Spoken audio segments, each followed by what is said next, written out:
Wait lang, mag-share lang ako.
Okay, ayan, we're live again. So, isang mapagpalang gabi po muli sa ating lahat, mga kainti. At syempre, narito po muli tayo sa ating gawain ng ating alabin. So, ayan po, ayan. Pa-share po ng ating live. At ito po, okay? So, ngayon po, syempre, magbibigay sa atin ng panayam ay ang ating kapatid na si Cynthia sa kanya pong mga topic na talaga namang pag ninilayan natin ay talagang madami po tayong matututunan. Katulad po ngayong gabi na ito ay sa kanyang pagpapatuloy ng kanyang topic, ang the church. At isa po ito talagang nakakapagbigay patibay na kung bakit tayo ang siyang itinayo na simbahan ng ating Panginoong Hesukristo, na nag-iisang itinayo ng ating Panginoong Hesukristo. At syempre, ang itinayo ng ating Panginoong Hesukristo na kanyang simbahan ay merong marka. So, hindi na po natin patatagalin at ating alamin sa pagpapahayag ng kanyang topic ng ating kapatid na si Cynthia. So, si Cynthia.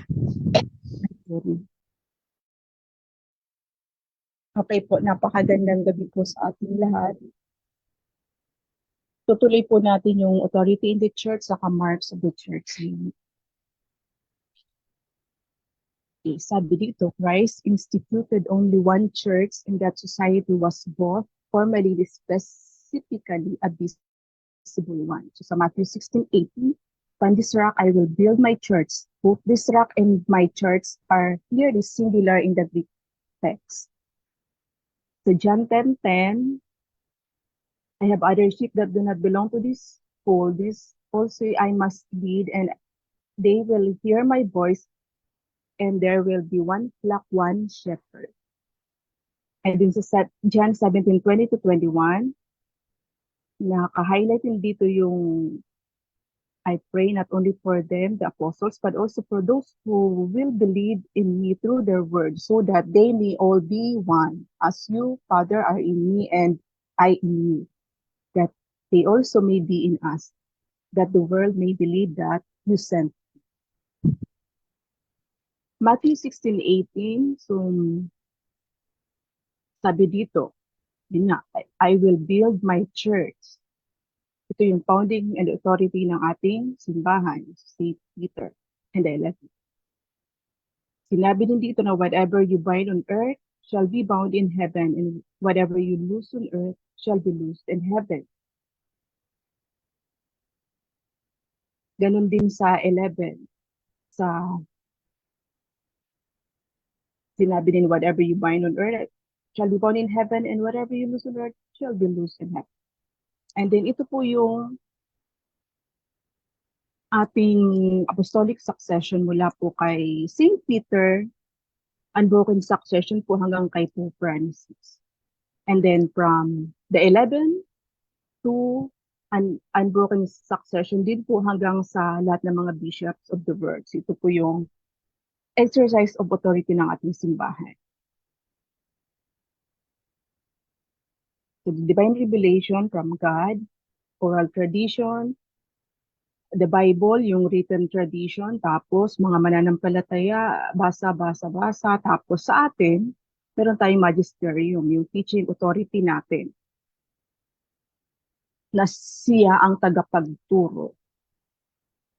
So sa marks of the church naman, so sa creed, sinabi, I believe in one holy Catholic and Apostolic Church. The church is one. So John 17:11, naka-highlight ko na lang po dito yung mga word na they be one. So Holy Father, keep them in your name that you have given me so that they may be one just as we are. So sa John 17:21, ganun din, so that they may all be one. Sa Ephesians 4:4-5, there is one body and one spirit, just as you were called to the one hope that belongs to your call. One Lord, one faith, one baptism, one God, and Father of us all. In 1 Corinthians 10:17, one body, one bread. John 10:10, 10:16 rather, one flock, one shepherd. The church is holy. The church of the apostles was holy. When we say that the church is holy, we mean among other things that they had the all holy God as their author. Ephesians 5:25-27. The word, naka-highlight ang word na sanctified and holy and without blemish. 1 Timothy 1:15, Christ Jesus came into the world to save sinners. The church is Catholic. The third great historic mark or note of the one true church is that this church is Catholic. Catholic means universal.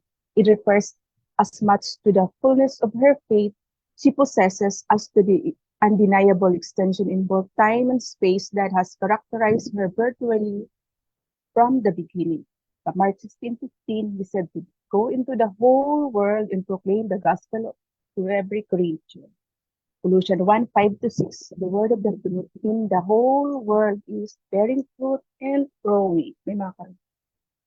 The church is apostolic. Finally, the church that issued from the commission of Christ to the apostles was apostolic. So Christ founded the church upon the apostles. John 6:70, did I not choose you? The 12, Jesus asked them. So ito naman yung mga labels among Christians. Believers in Jesus Christ as Lord are known by a variety of labels, some contradictory among themselves and often divisive. Yet our God is the author of differences. Believers must grow to know and respect differences among themselves. So differences can be of God, but division can be of Satan. So ito yung tatlong topic, Catholic, Orthodox, and Protestant. Dito na sa Protestant kasama yung iba't ibang sekta. So church, the word church is a translation of the Greek ecclesia in the Hebrew kahal. The word is used only twice in the Gospels, in Matthew 16:8 and in Matthew 17. The Greek and the Hebrew mean God's people, called, convoked, formed by him as the object of his designs. The word generally means the constitution of the community of those who will be sharers in salvation. Yung word naman na Christian, the term Christian is used to denote the followers of Jesus Christ. In Acts 11:26, record that it was in Antioch that the disciples were called Christians for the first time. Catholic. This means the same word found in the Apostles' Creed. I believe in one holy Catholic. The word comes from the Greek Catholica, which means universal. It was used as early as the end of the 1st and early 2nd century by Ignatius of Antioch. Catholic na capital. This word denotes the Roman Catholic Church in its believer. Greek Byzantine, this label signifies Eastern and Greek-speaking Christians in their theology. The term is used today to indicate Greek-speaking Christians who are in union with the Bishop of Rome and accept the authority of Rome. Greek Orthodox. This label signifies Eastern Greek-speaking Christians and often refers to those Greek-speaking Christians who broke with the Bishop of Rome in 1054 and no longer accept the authority of Rome. Protestant. This label denotes those Christians who trace origin to the Reformation, precipitated by Martin Luther in a move to reform to reform the Catholic Church in the 16th century. Their aim is to restore the Christian faith as it has been at its beginning. In a word, they protested the abuses in faith and practice found in the Church during the Middle Ages. Reform. A chief distinction in this belief in the Eucharist. Their faith holds a memorial view of the sacrament. The Bible stresses conversion and a concern for the poor. Evangelicals. These label denote a movement in modern Anglo-American Protestantism in European roots, which emphasizes personal commitment to Christ and the authority in the Bible. The word evangelical simply means pertaining to the gospel, evangelium, or good news. The largest used Protestant body, the Southern Baptist Convention, embraces evangelical tenets. Other includes Pentecostals and Black Baptist churches. A major evangelical publication is Christianity Today. Pentecostal. This label denotes both the faith and practice of those who profess belief in the experience of holiness and Christian perfection. This perfection is climaxed by an infilling of the Holy Spirit. Yeah, Pentecostal. Fundamentals. The label fundamentals is a label first used in the 1920s to denote the return to essential, hence fundamental Bible truths. The fundamental truths professed are the infallibility of the Bible, the virgin birth, the divinity of Christ, the sacrifice of Christ on the cross as atonement for the sins of all people, the physical resurrection and second coming of Christ, and the bodily resurrection of all believers. Non-interdenominational. They adhere to a Bible-only rule of faith and morals and dismiss the doctrinal conflicts. Charismatic. This label comes from the Greek word charismata, meaning spiritual gifts. The charismatic movement is an international interdenominational Christian revivalist movement. Believers have been filled or baptized with the Holy Spirit. Spiritual gifts are then received, such as tongues, prophecy, healing, interpretation of tongues, etc. This movement appears to have found in contemporary manifestation through the Pentecostal churches in the early 20th century. The Catholic charismatic movement traces its roots to university campuses, for example, in Notre Dame in 1967. Today, the Franciscan University in Steubenville is the center of Catholic charismatic activity. The movement received papal approval in 1975 from Pope Paul VI. Liberal. When the term liberal is applied to Christian faith and practice, what is usually denoted is a loose and broad interpretation of both the Bible and the church's teaching. Today, the ascent of the so-called social gospel is often reviewed as a liberal emphasis on faith and practice. Traditional. The term traditional is often used to denote those believers who look a long-standing belief or practice within the church as essential to their faith life. Literally, to be traditional means to hold fast to the truths have been handed down to you. Orthodox. The term Orthodox is applied increasingly today to those Catholic Christians who are faithful to the biblical, historical, and theological foundation of the teaching authority of the Bishop of Rome and the Bishop of the World, teaching in unity with the Bishop of Rome. Conservative. The label conservative is usually applied to the Christian faith and practice, which focuses on a very strict and narrow interpretation of both biblical and church teaching. Christians differ by denominational and non-denominational labels also. As individuals and groups disagreed with each other, they often broke with fellowship to begin and continue their own faith fellowship. The study of history presents a story of increasing differences among Christian believers and proliferation of denominational labels, so Catholic, Orthodox, and Protestant.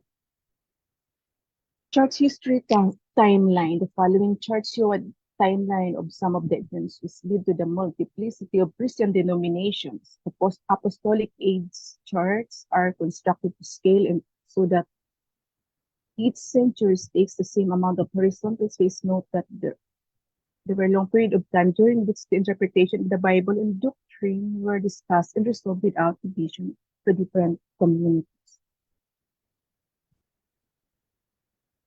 Apostolic age. Christ's birth,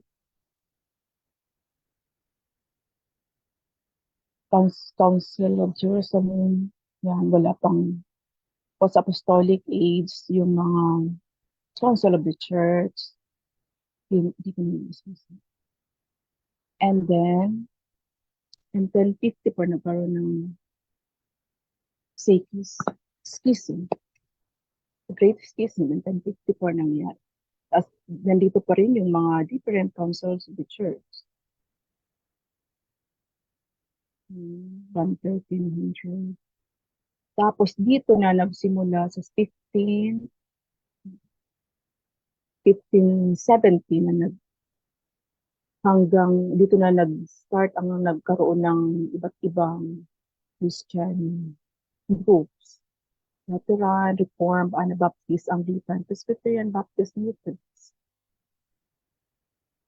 And hanggang ngayon, napakarami. Dito po nagtatapos at ang aking source po ulit nito ay catholicapologetic.org. Maraming salamat po.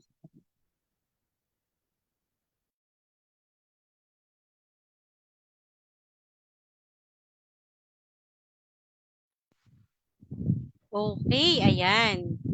So,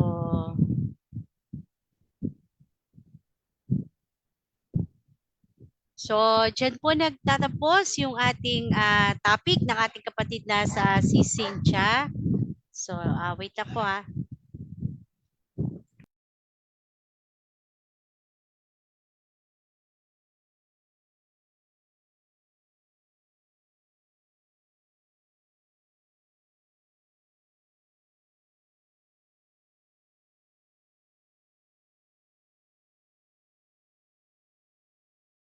Ingay yung aming aso. So, dyan po nagtatapos yung panayam ng ating kapatid na si Cynthia. Ayan. Magandang gabi po, Sis Lorena David. Ayan, sa atin po lahat ng mga nandito. So, Sis Lorena David, wait lang po maingay talaga yung aming aso. Medyo maya-maya i-end na natin yung live. Kasi okay na. Kasi Sis Lorena yung sabi ko nga i-maximize ko yung ngayon, yung live ngayon dahil inabot tayo ng kulang 4 hours kagabi. Grabe talagang oo, kasi baka hindi panoorin yung video na to pag sobrang haba na naman niya. So ganun.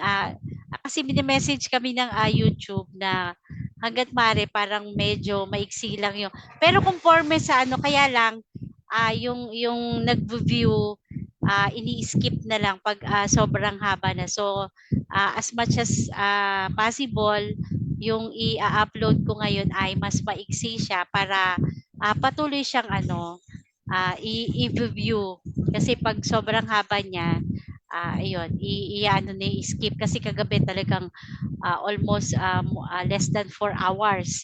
So dyan po. At sa Monday, sabi ko yung invite ni Mama Angie ay sa Monday papasukin at magsisipasok po yung ating mga kapatid din uli na like si Sir Manny po. At abangan nyo po sa next week. Ayan, next week, punong-puno po tayo talaga ng topic. So Monday, syempre yung topic po ng ating kapatid na si Cynthia. Alam nyo po, napakalaking tulong nito na talagang merong ganito na nagbibigay sa atin ng topic. Syempre yung pagre-research niya. Alam niyo po bang pinapakinabangan itong mga PowerPoint na ito nung isa nating ka-indie at nagagamit talaga niya. So binibigay ko po niya at ginagagamit sa kanyang ministry, si Sir Halis po. Ayan. Every Saturday meron siyang apologetic dun sa kanilang parish. Ayan. So siya yung nakatalaga doon at binibigay ko yung ibang materials sa kanya. Talagang sobrang napapakinabangan niya daw. So lahat ay naka-download, lahat binigay ko sa kanya. Siyempre, iyon yung pinakamagiging materials niya para sa kanyang ginagawang apologetic sa kanyang gawain. So napakalaking tulong po. And next week po, siguro, meron po tayong part 3 ng topic ni Sir Manny at meron po tayong debate. Ayan. So, Miyerkules, meron po tayong debate. Punong-puno po tayo talaga sa talagang maganda po yung ating week sa Wednesday, sa next week. So, Martes, may topic tayo. Lunes may topic tayo, Martes may topic tayo, Miyerkules may debate tayo at may topic po uli si Brother Dandy. Ayan, so lahat po yan ay talagang maaano natin sa next week. Ayan, so lalo na po yung debate, maraming abangan. Debate po ito ni Brother Mel at yung last na nakadebate din ni Brother Mel ay si Brother Dodge Arisgado. So yan, at meron pang isang Adventist na schedule din. So titignan pa yung schedule ni Brother Mel kung kailan yung schedule niya. At siguro matutuloy na ito kay Brother Ruben Nabal. So yan. Nakadebate na pala niya ito. So, ayan. So abangan nyo po yan sa isang Miyerkules po. At tungkol po ito dun sa ating topic ni si Cynthia. Ito po ay talagang super debatable. Lagi na lamang po ito na pagdedebatehan. Pero ang hindi po nila kayang tibagin, ayan, mga word talaga ng gibain ay yung mark of the true church. Yung mark of the true church po. Hindi nila yan kayang gibain. At itong mark of the true church na to ay kayang i-trace hanggang doon sa first century. So, yan po. Napaka-importante po talaga ng iyong sinasamahan na simbahan or yung mga sekta na sinasamahan mo, yung origin po ng inyong sinasamahang mga sekta o simbahan. Napaka-importante po nun. Hindi mo kayang i-deny yung mga ganitong history ng iyong sinasamahan. So, only the Catholic Church na talagang itinayo ng ating Panginoong Jesucristo at ito ay kanyang ipinagkatiwala sa isang samahan ng mga apostol sa pangunguna po ng ating unang Santo Papa na si Apostol San Pedro. So, yan. So, kayang-kaya po natin magkwento from the start paano nabuo ito at paano nagsimula ang simbahan ng ating Panginoong Jesucristo na kanyang itinatag hanggang sa panahon na ito. Napakalayo na po ng nilakbay ng ating simbahang Katoliko. 2,000 taon na po yung nakakaraan. Still, yung undeniable truth ng pagiging kanyang tunay na simbahan sa pamamagitan po ng kanyang mga marka. So yan. So lagi po natin yan tatandaan at lagi po nating isa sa puso na ang simbahan na ito na tinayo ng ating Panginoong Hesukristo ay ang kanyang simbahang at ito ang simbahang Katoliko. So yan. So ito po talaga na-touch din ito ni Brother Adelberto. So Bro Adelberto, magkakaroon ka ba uli ng part 2? Magandang gabi sa'yo. Ayan. Magandang gabi, Sis Malu. Oy, ang daming views nung mo in fairness. Thank you, sis. Pero kung may part 2 man, siguro yung itatopic ko yung yung mga kaunting kaalaman ng mga pagkakaiba-iba ng mga sekta. O ayun din, maganda siya kasi yung mga ganyan topic, bihira siya talagang itapik. At ang kagandahan dito, ito yung realidad. Ito yung realidad talaga na nangyayari. So, 'di ba? Hindi pwedeng itatwa. Ito talaga yung nangyayari. Bakit yung pagkakaiba-iba? Pero tayo kasi may marka tayo. Meron tayong deposit of faith. Hindi nila yan kayang i-deny sa atin at hindi nila yan kayang pabulaanan kahit na anong mangyari, kahit na tumambling-tumbling pa sila sa pakikipag-discussion sa mga Katoliko. Totoo yan, totoo talaga yan. Hindi nila kayang i-deny ang simbahang Katoliko. Alam niyo po sa debate, pagdating po sa mga ganyang bagay, sa yung pagpapatunay po, halimbawa True Church, canonization of the Bible, alam niyo po tapos yung mga Christology, basta po lahat ng pwedeng magpatunay from the first century up to now, yung ating po mga kaibayo sa pananampalataya, pag nakipag-debate sa Katoliko, argumento lang po yung dala nila. Tandaan niyo po yan argumento lang po yung dala nila. Yung pagpapatunay, nako malabo po. Kaya nilang iano yon, kaya nilang i-twist. I-twist yon. Kaya nga minsan talagang ang pag nakipag-debate ang Catholic, talagang kargado yan kargado talaga. Kailangan kasi sa pag nagpapatunay ka, meron ka talagang ebidensyang ipapakita. Pero sila, argumento lang po talaga yung dala nila. Totoo po yan. Yan po yung realidad sa debate. Yan. Kaya-kaya nilang i-twist, kaya-kaya nilang Tapos yung pamalian. Ganon. Nako, alam na po namin yan. Hindi na bago yan. Kaya lang, syempre tayo, paulit-ulit man yung topic, paulit-ulit man yung mga pinagdedebatihan o pinagdidiskusyonan, nakakapagod man na magpaliwanag tayo na magpaliwanag, pero kinakailangan kasi lalo na kapag nasa saalang-alang yung katotohanan. Totoo po yun. Sasabihin nila, ganito. Makikita mo talaga yung kasinungalingan. So, maliwanag ka uli. Parang hindi pa nagsisink in sa kanila. Yes, Bro Alberto. Napansin ko lang sis, na-notice ko, no. Nung hindi pa masyadong malakas yung Catholic Faith Defenders sa social media. Yan yung laging topic nila. Yung ibang sekta. Sumasamba tayo sa Rebulto, si Constantine founder natin, lahat na paninira sa Katoliko yan yung laging topic nila. Ngayon, si Catholic, sinasagot na mayroong ebidensya yung mga paratang nila. Yes, Meron, totoo parang yun. humina yung nila, argumento humina. Ngayon, yung itinitira naman nila, pareho lang lahat na simbahan, hindi na kailangan ng simbahan, pinapalakas nila yung personal na relasyon lang sa mahal na Diyos.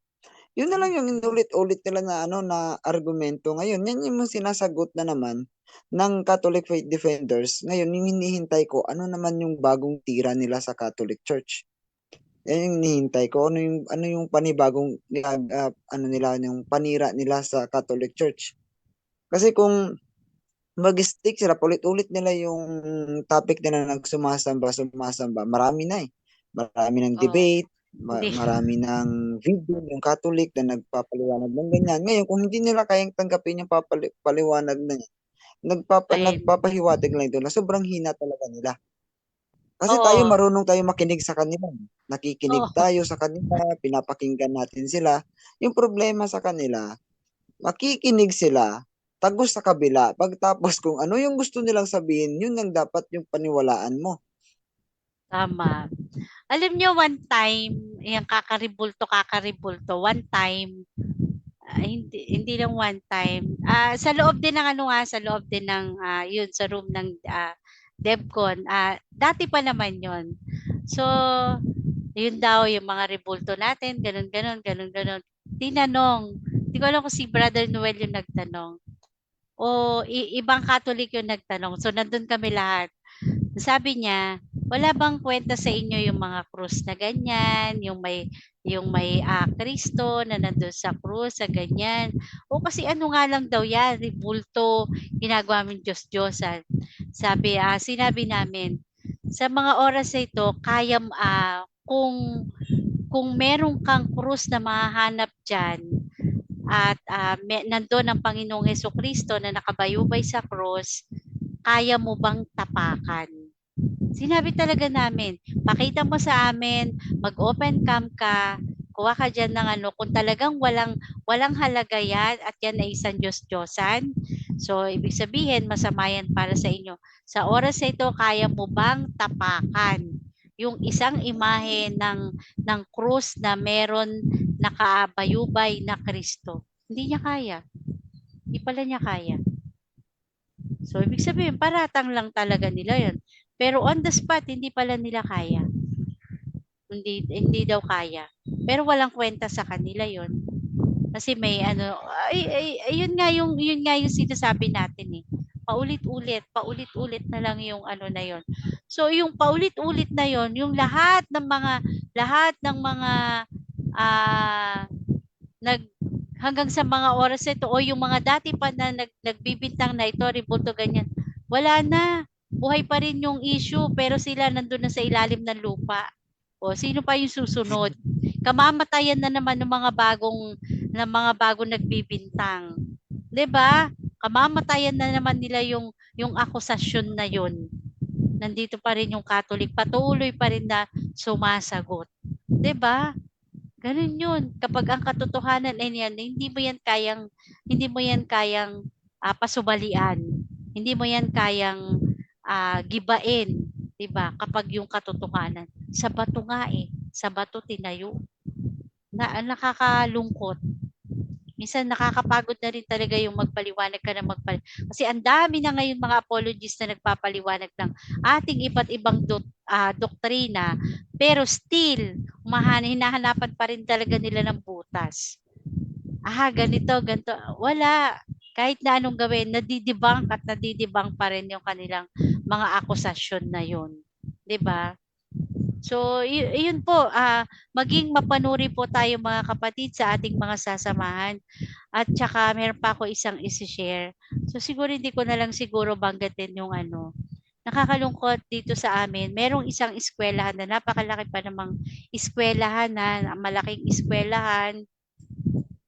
Hindi man gano'n kadami yung populasyon pero isa siyang malaking eskwelahan ng elementary. Yung principal ay medyo nag-iiba ng pananampalataya pero dating Katoliko, tinanggal ang mga katekista. Di po ba yung nagtuturo pag umaga bago magklase, yung mga katekista na dinedeploy ng simbahan doon sa mga iba't ibang eskwelahan, araw-araw, Monday to Friday, doon po sa isang school na yon dito sa amin. Nalaman ko kanina, tinanggal. So, malapit na yung pasukan, wala na siya. Dating Catholic po yun dating Catholic. So, yun nakakalungkot po. Nakakalungkot na mga ganon. Iyon naman ay sa Diyos, pero born again pa siya born again. Alam namin born again. Nag-born again siya, tapos bumalik ulit sa Catholic. Tapos ngayon, nag-iiba na naman daw.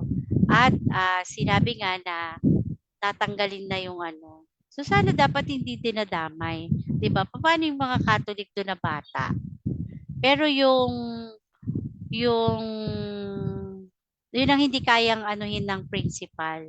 Kahit sa school, yung pagpa-first communion ng mga bata, yun ang hindi niya kayang pigilin. So dapat hindi ganun. Nakakalungkot. Yung mga ganitong dati pa siyang Catholic. So, ayun, So, tayo po na talagang meron tayong nalalaman kung paano ipagtatanggol yung ating pananampalataya ay sana manatili tayo, maging matatag tayo doon sa ating pinananampalatayanan nito.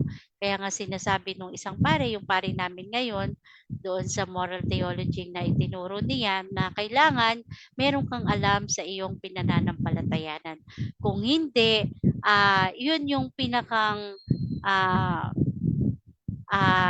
y- kung wala kang matibay na pundasyon or yung kahit man lang wala kang pundasyon tungkol sa iyong pinananampalatayanan, ito yung mga tao na madali pong maakit doon sa ibang sekta.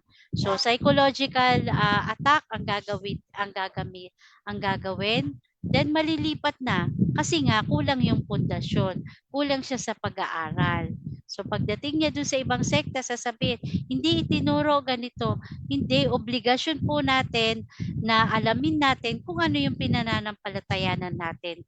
Hindi pwedeng walang sasagot, lalo na po sa panahon ngayon na napakarami na natin sa social media na nagpapaliwanag, pwede kang magtanong at sa lahat po ng mga site ng mga Catholic site, pwede kang magtanong.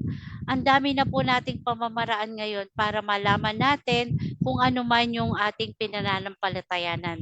Napakaano na po, napakabilis na ngayon.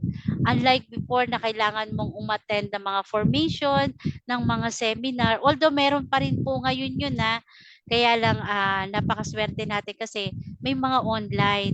Yung mga online na nag-o-offer ng pag-aaral online ay kahit na nasa ibang lugar ka, nakaka-join ka pa rin. Di po ba? Napaka-possible na po ngayon na kahit nandun sa malayong tawid dagat pa yung pag-joinan mo, join ka lang sa social media. So ito yung isa pong kaparaanan para po tayo matuto. Maging matyaga lang po tayo sa pag-aaral para magkaroon po tayo ng may matibay na pundasyon. Ayan. So katulad po ng topic ni Cynthia kanina, di po ba? Hindi lamang itong isang simbahang itinayo. Di po ba? Kumbaga yung origin nito at yung pagkakakilanlan dito ay talagang yun, na-present kanina, ito yung the four marks of the church. So ito yung tunay. Ito yung kanyang marka. Parang doon sa mga ibang brand din po yan ng clothing na meron talagang pagkakakilanlan doon sa original na wala po doon sa iba. Maraming imitation. So maging mapanuri po tayo at mag-aral po tayo, magtiyaga po tayo na alamin kung ano yung ating pinananampalatayanan. At ito po yung makakapagbigay ng tibay sa atin bilang isang mananampalatayang Katoliko at bilang isang tagasunod ng ating Panginoong Hesukristo. So yun po yung ating kailangan para po tayo ay hindi tayo maligaw ng landas. Ayan, maging ito po yung makakapagpatatag po sa atin. Yung pag-aaral po natin, pagninilay po natin ng ating pinananampalatayanan. Amen po? So, amen. So, yan. So, ayan, naka-ano na rin tayo. Mahigit 1 hour. So, thank you so much. Maraming salamat po at i-end na po natin itong live na to. At panoorin nyo po ito sa YouTube. Doon po sa topic ni Cynthia ng The Church and yung 4 marks nito. At yung video po natin kagabi dun sa topic ni Sir Manny na napakadami din po nating matututunan. So panoorin nyo po yun, nandun naka-upload sa ating YouTube. At again po yung ating announcement next week po, ayan, madami po tayong gawain na talagang punong-puno po tayo ng gawain next week. So marami po tayong topic at meron po tayong debate. Ayan. So Monday magta-topic si Cynthia. So Tuesday imumove ko si Sir Manny para sa kanyang part 3 ng kanyang topic. Ayan. So maganda po ito, parang Bible canonization. At Miyerkules po magkakaroon ng debate yung ating debatistang si Brother Mel at sa Webes po ay ang pagtatopic ng isa nating magaling na apologist din na si Brother Dandy. Ayan. So abangan po natin yung kanyang topic sa lahat po ng ating mga itinatopic dito at napakalaki po ng ating nakiging pakinabang para sa pag-aaral po natin ng ating pananampalataya. Amen? So maraming salamat po lalo po kay si Cynthia, ayan, Brother Alberto, ayan, Sis Lorena, Ma'am Angie. So next week na lang po yung ating invite and si Bro Harry, ayan. So thank you so much po. Maraming salamat po sa lahat at pagpalain nawa tayo ng ating Panginoong Diyos at tayo po ay magpipray na po para sa ating pagtatapos ng ating gawain na ito. Thank you so much po, and let's pray na po. Sa ngalan ng Ama, ng Anak at ng Diyos, Espiritu Santo. Amen. Amang banal na makapangyarihan sa lahat, mapagmahal at mapagpatawad, at patuloy na nagbibigay at nagkakaloob sa amin ng buhay. Kung puso po kami nagpapasalamat sa iyo, aming Panginoong Diyos, sa lahat po ng mga biyaya na ipinagkakaloob mo po sa bawat isa sa amin, sa lahat po sa amin, Panginoon, higit lalo na po ang iyong dakilang pag-ibig. At nawa, Panginoon, lagi po namin isinasamo sa iyo ang lahat ng amin pong mga dalahin at lahat po ng aming mga isipin sa buhay, at lalo na po yung aming mga kapatid na patuloy po na humihingi ng panalangin, at higit lalo na po yung aming mga kapatid na sa mga oras na ito na talagang nagdaranas po na sobrang hirap na sa kanilang mga karamdaman na cancer. Tulungan mo po kami, Panginoon, na maging malakas kami sa bawat sandali ng aming buhay upang mapaglabanan po namin ang lahat ng hamon ng buhay sa pamamagitan mo, Panginoon, na nagbibigay at patuloy na nagbibigay ng kalakasan sa bawat isa sa amin. Huwag mo po kaming pababayaan, Panginoon, at sa lahat po ng mga tao na yung ginagamit upang makapagbigay po ng mga paliwanag, magbigay po ng mga kaalaman sa aming mga kaibayo sa pananampalataya, at lalo na po dun sa aming mga kapatid na Katoliko na talaga pong hindi pa po, mahina pa po para sa kanilang pinananampalatayanan. Lagi mo pong gagabayan at papatnubayan, at hinihiling namin ang iyong banal na espiritu, ang iyong banal na espiritu na siyang laging gagabay at magtuturo po sa amin. Salamat po, aming Panginoong Diyos, at ito po ang aming samot dalangin sa iyong makapangyarihang anak na si Jesus, na aming Panginoon at ang aming tagapagligtas, kaisa ng banal na espiritu na nabubuhay at naghahari magpasawalang hanggan, at sa walang sawang pamamagitan po ng aming Inang Birheng Maria at ng kanyang esposong si San Jose, at sa lahat po ng iyong mga banal sa langit. Amen. Sa ngalan ng Ama, ng Anak at ng Diyos, Espiritu Santo. Amen. Ayan. Amen. Salamat po. Salamat. Ayan. See you next week po, ha. Next week. Ayan. So marami po akong gawain bukas at hanggang linggo. Ayan. Salamat po. Thank you so much. God bless us all. Good night po. Salamat po.